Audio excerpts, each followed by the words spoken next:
الحمد لله رب العالمين والصلاة والسلام على أشرف الأنبياء والمرسلين وعلى آله وأصحابه أجمعين۔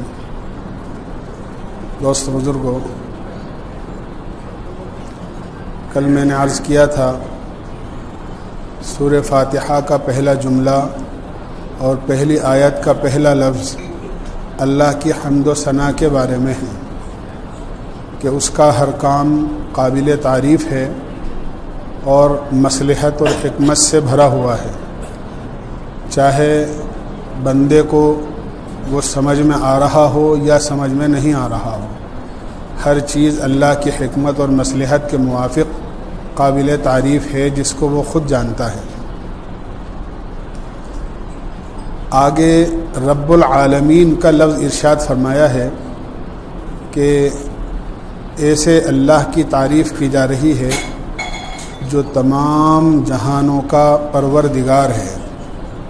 رب ایسا لفظ ہے جو کسی اور کے لیے نہیں بولا جا سکتا، وہ صرف اللہ ہی کی ذات کے لیے بولا جا سکتا ہے، اس لیے کہ پالنے والا، پرورش کرنے والا، پالنہار صرف وہی ہے، دنیا میں اور کوئی نہیں ہے۔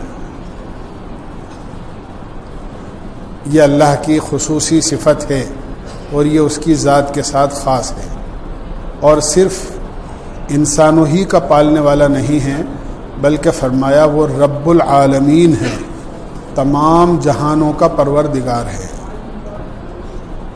یعنی عالم کا لفظ نہیں فرمایا بلکہ عالمین کہا ہے۔ عالمین کہتے ہیں سارے جہانوں کا۔ اب جہان کتنے ہیں اور عالم کتنے ہیں؟ حضرت ابو سعید خدری رضی اللہ عنہ بڑے درجے کے صحابی ہیں، فرماتے ہیں اللہ تعالیٰ نے 40,000 عالم بنائے ہیں۔ یہ جو دنیا ہے مشرق سے مغرب، شمال سے جنوب، یہ صرف ایک عالم ہے۔ اس جیسے یا اس سے نہ معلوم کتنے گنا بڑے اللہ نے عالم بنائے ہیں جو 80,000 کی تعداد میں ہیں، 80,000 کی تعداد، اور اللہ سب کو پال رہا ہے اور سب کو چلا رہا ہے اور سب کی تربیت کر رہا ہے اور سب کو وقت پر اپنی روزی پہنچا رہا ہے۔ واقعہ بہت مشہور ہے کہ سلیمان علیہ السلام نے ایک مرتبہ، چونکہ آپ کو ایسی حکومت حاصل تھی جو آپ سے پہلے نہ کسی کو ملی نہ آپ کے بعد کسی کو ملے گی، ہواؤں پر، چرندوں پر، پرندوں پر، جناتوں پر، انسانوں پر، سب پر آپ کی حکومت تھی۔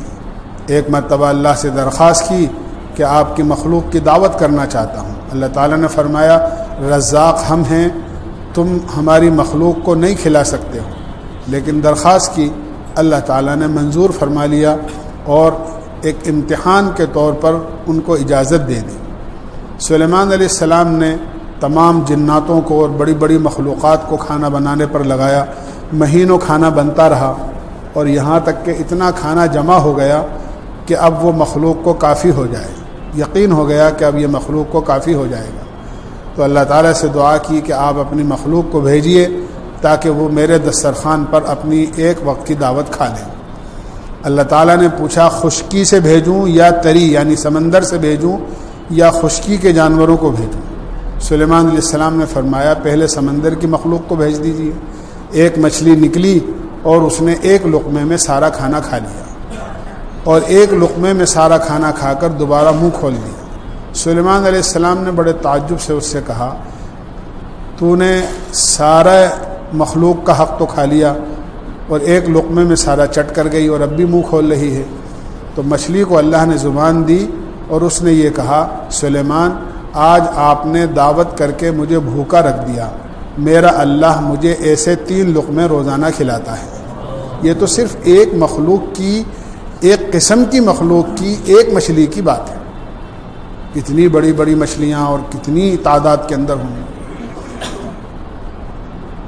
یہ سارے جہان اللہ نے بنائے ہیں۔ حضرت موسیٰ علیہ السلام کے بارے میں آتا ہے ایک مرتبہ موسیٰ علیہ السلام نے اللہ سے کہا کہ اگر زمین و آسمان آپ کی مخالفت پر اتر آئیں تو آپ ان کو سزا دینے کے لیے کیا کریں گے؟ اللہ تعالیٰ نے فرمایا سلط علیہم دابہ، میں ان پر ایک جانور مسلط کروں گا، جو زمین و آسمان کو، ساتوں زمین اور ساتوں آسمان کو ایک لقمے میں نگل جائے گا۔ موسیٰ علیہ السلام نے فرمایا کہ باری تعالیٰ وہ جانور کہاں ہیں؟ تو اللہ تعالیٰ نے فرمایا فی مرج من مروجی، وہ میری چراگاہوں میں سے ایک چراگاہ میں چر رہا ہے۔ کہ وہ چراگاہ کہاں ہیں؟ فرمایا فی علم من علومی، وہ میرے علم کے خزانوں میں ہیں، تمہیں اتنا علم نہیں دیا گیا ہے۔ وما اوتیتم من العلم الا قلیلا، تمہیں جو کچھ علم دیا ہے وہ تو بہت تھوڑا ہے۔ تو اللہ نے نامعلوم کتنے بڑے جہان بنائے ہیں، وہ سارے جہانوں کا اللہ پالن ہار ہے۔ پھر آگے اگلے آیت میں فرمایا الرحمن الرحیم، اللہ تعالیٰ رحمان بھی ہے اور رحیم بھی ہے۔ رحمان اس ذات کو کہتے ہیں جس کی رحمت عام ہو اور سب پر ہو، اور رحیم اس ذات کو کہتے ہیں جس کی رحمت کامل ہو۔ اللہ تعالیٰ نے انسان کے لیے دو عالم بنائے ہیں، ایک دنیا کا اور ایک آخرت کا۔ دنیا میں اللہ تعالیٰ کی صفت رحمانیت غالب ہے کہ اللہ کی رحمت پوری دنیا کے لوگوں پر عام ہے، چاہے انسان ہوں چاہے جانور ہوں، اللہ کو مانتا ہو یا اللہ کو نہیں مانتا ہو، سب پر۔ یعنی اللہ کی ایسے بندے ہیں جو اللہ کو مانتے ہی نہیں ہیں، سرے سے ہی نہیں مانتے، یا جو شرک سب سے بڑا گناہ ہے اس شرک میں مبتلا ہیں، اللہ کے ساتھ اوروں کو مانتے ہیں۔ اتنا بڑا گناہ ہے شرک کہ اللہ تعالیٰ کا اعلان ہے ان اللہ لا یغفر ان یشرک بہ ویغفر ما دون ذلک لمن یشاء، اللہ تعالیٰ ہر گناہ کو معاف کر دیں گے، شرک کو معاف نہیں کریں گے۔ ان الشرک لظلم عظیم، شرک تو بہت بڑا ظلم ہے، لیکن جو لوگ شرک کرتے ہیں اللہ ان کو بھی کھلا رہا ہے، پلا رہا ہے۔ اللہ تعالیٰ نے انہیں بھی روزی دے رکھی ہے، رہنے کو مکان دے رکھا ہے، پہننے کو کپڑے دے رکھے ہیں، ہر چیز سہولت کی اللہ نے ان کو دے رکھی ہے۔ یہ اس کی رحمت عامہ ہے۔ ایک جانور اپنے بچوں سے محبت کرتا ہے، پیار کرتا ہے، یہ اس کی رحمت کی نشانی ہے۔ چڑیا جب انڈے دیتی ہے اور انڈے دینے کے بعد اس کے بچے نکلتے ہیں، ابھی بچے کے پر نہیں ہوتے، چڑیا اڑ سکتی ہے تو اللہ تعالیٰ چڑیا کو روزی گھونسلے سے باہر دیتا ہے، اور چڑیا کا بچہ اڑ نہیں سکتا تو اللہ تعالیٰ چڑیا اور اس کی ماں کے دل میں محبت ڈال کر وہ چڑیا دانہ چک کر لاتی ہے اور گھونسلے میں اپنے بچے کو کھلاتی ہے۔ جو اڑ نہیں سکتا اس کو گھونسلے میں روزی ملتی ہے، اور جو اڑ سکتا ہے اس کو گھونسلے سے باہر روزی ملتی ہے۔ یہ اللہ تعالیٰ کا کرم ہے اور اس کا رحم ہے اپنی مخلوقات پر۔ بہرحال رحمان اس کو کہتے ہیں جس کی رحمت پوری دنیا پر عام ہو، سب پر ہو۔ رحیم اس ذات کو کہتے ہیں جس کی رحمت کامل ہو۔ یہ صفت اللہ تعالیٰ نے آخرت کے لیے رکھ رکھی ہے، اور اللہ تعالیٰ اپنی صفت رحیمی کا اظہار غیر ایمان والوں پر نہیں بلکہ صرف ایمان والوں پر اللہ قیامت میں فرمائیں گے۔ یہاں تک کہ اللہ کے نبی علیہ الصلاۃ والسلام نے ایک مرتبہ حضرت عائشہ رضی اللہ عنہا سے فرمایا، عائشہ، آخرت میں اور قیامت میں کوئی بھی اللہ کی رحمت کے بغیر جنت میں داخل نہیں ہو سکتا۔ یہاں تک کہ اللہ کے نبی علیہ الصلاۃ والسلام سے حضرت عائشہ نے کہا، اے اللہ کے رسول، کیا آپ بھی اللہ کی رحمت کے بغیر جنت میں نہیں جائیں گے؟ فرمایا نہیں، میں بھی اللہ کی رحمت کے بغیر جنت میں نہیں جاؤں گا۔ اللہ تعالیٰ اپنی رحمت کا اظہار مختلف انداز سے مختلف بندوں پر فرمائیں گے۔ کسی کا ایک مرتبہ کا کلمہ پڑھنا پسند آ گیا، اللہ اسی پر رحم کھا کر اس کی مغفرت کر دیں گے۔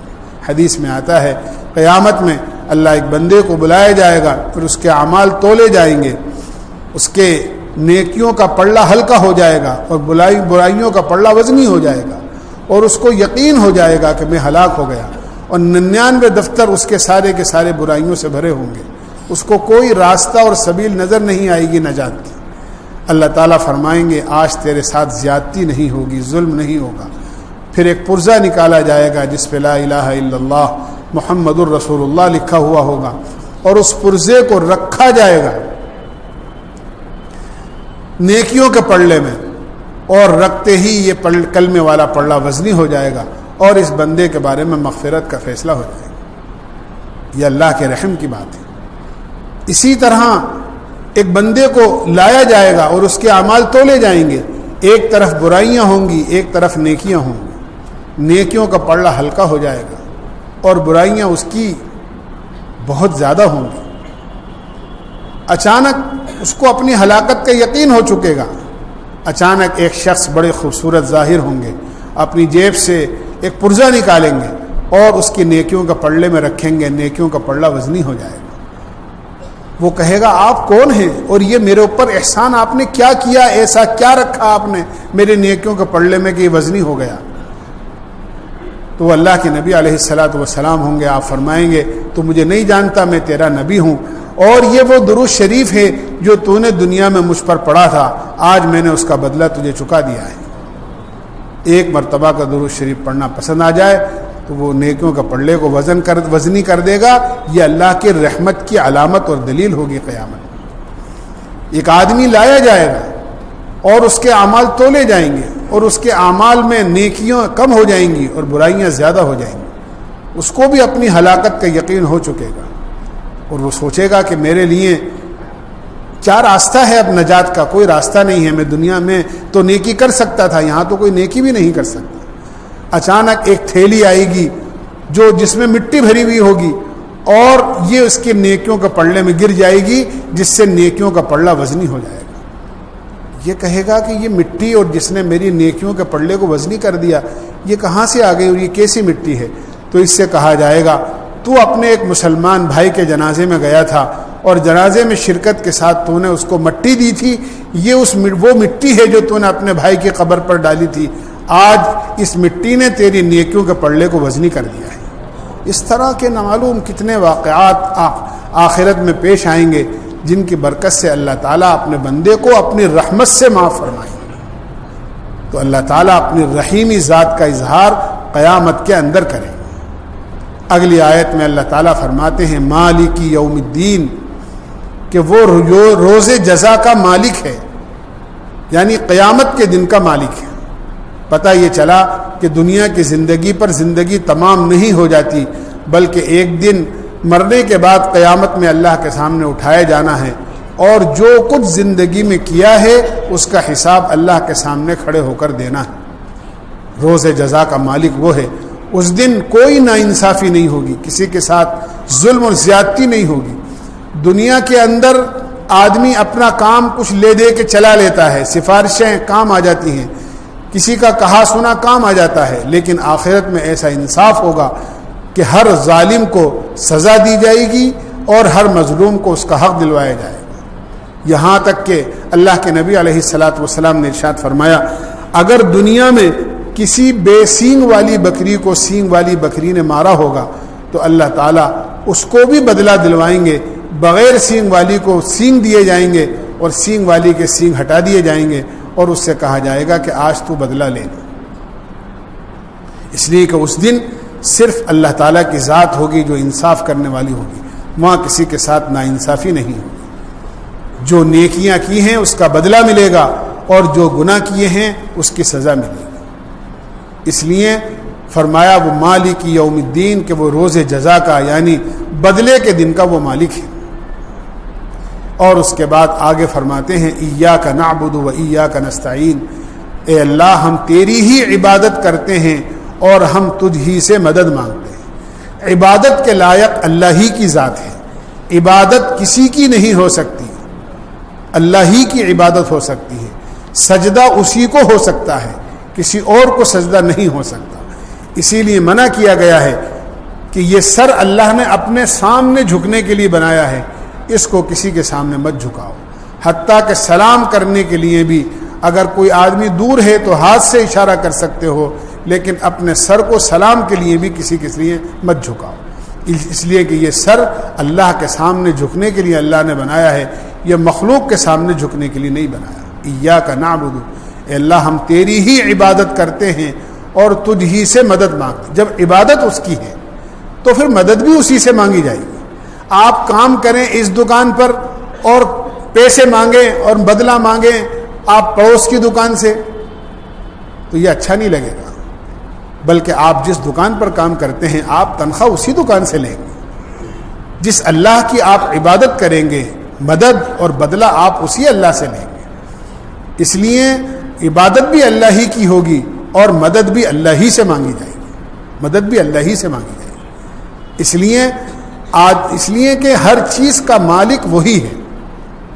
شفا کا، بیماری کا، بیماری بھی اسی کی طرف سے آتی ہے، شفا بھی اسی کی طرف سے آتی ہے. عزت بھی وہی دیتا ہے، ذلیل بھی وہی کرتا ہے، کامیابی بھی اسی کی طرف سے ملتی ہے، ناکامی بھی اسی کی طرف سے ملتی ہے. سب کچھ وہی کرتا ہے اور وہی دیتا ہے، اور اپنی حکمت اور مصلحت کے تحت جس کو جو چاہتا ہے دیتا ہے. کسی کی اولاد نہیں ہوتی تو آدمی یہ سوچتا ہے کہ شاید کسی نے کوئی بندش کرا دی ہے، کاروبار نہیں چلتا، آدمی سوچتا ہے کہ کسی نے کوئی بندش کرا دی ہے. ایسا نہیں ہے، سب کچھ اللہ کے ہاتھ میں ہے، اسی کے اختیار میں ہے. نہ کوئی اس کی بندش کر سکتا ہے اور نہ کوئی کھول سکتا ہے. وہ جس کو دینا چاہے اس کو کوئی روک نہیں سکتا، اور جس کو وہ روک دے اور نہ دے اس کو کوئی دلا نہیں سکتا. اس لیے مدد بھی اللہ ہی کی ذات سے مانگنی چاہیے، اور آدمی کو اپنی ہر چھوٹی بڑی حاجت کا سوال اللہ ہی سے کرنا چاہیے. اللہ کے نبی علیہ الصلاۃ والسلام گھر میں تشریف لائے. حضرت عائشہ رضی اللہ عنہ سے کہا، عائشہ کچھ کھانے کو ہے؟ آپ نے عائشہ کہنے لگی، اللہ کے نبی کچھ نہیں ہے. آپ مسجد میں گئے، اللہ سے دعا مانگی نماز پڑھ کر، پھر تشریف لائے. پوچھا عائشہ کچھ ہے کھانے کو؟ کہ نہیں اللہ کے نبی کچھ نہیں ہے. آپ پھر مسجد میں گئے اور پھر نماز پڑھ کر دعا مانگی، پھر تشریف لائے. عائشہ کچھ آیا کہیں سے؟ اللہ کے نبی کہیں سے کچھ نہیں آیا. تیسری مرتبہ آپ پھر تشریف لے گئے، نماز پڑھ کے دعا مانگی. تیسری مرتبہ آئے، پوچھا عائشہ کچھ آیا کہیں سے؟ عائشہ رضی اللہ عنہ کہنے لگی، اللہ کے نبی عثمان آئے تھے اور وہ پوچھ رہے تھے کہاں ہیں. میں نے کہا اللہ کے نبی مسجد میں تشریف لے گئے ہیں. پوچھ رہے تھے کھانے کے واسطے کچھ ہے؟ میں نے کہا کچھ نہیں ہے. تو آپ نماز پڑھ کر دعا میں مشغول ہیں. حضرت عثمان اپنے گھر سے کچھ کھانے پینے کا سامان دے گئے ہیں اور یہ کہہ گئے ہیں کہ جب بھی اس قسم کی کوئی ضرورت پیش آیا کرے تو ذرا مجھے کہلوا دیا کرو. اللہ کے نبی علیہ السلام نے فرمایا، عائشہ عثمان کہہ کر گئے ہیں کہ کوئی تنگی آئے اور ضرورت پڑے تو مجھے کہلوا دیا کرو. میں اللہ کی قسم کھا کر کہتا ہوں، مجھے اگر نمک کی ڈلی کی ضرورت بھی پیش آئے گی اور نمک کی چٹکی کی ضرورت بھی پیش آئے گی تو میں کسی مخلوق سے نہیں کہوں گا، میں تو اپنے اللہ ہی سے کہوں گا اور اسی سے مانگوں گا. ہم سارے جتن کرنے کے بعد اللہ کے پاس آتے ہیں، حالانکہ قاعدہ یہ ہے کہ کوئی تکلیف آئے پہلے اللہ سے کہو، کیونکہ تکلیف کو دور کرنے والی ذات اللہ ہی کی ہے.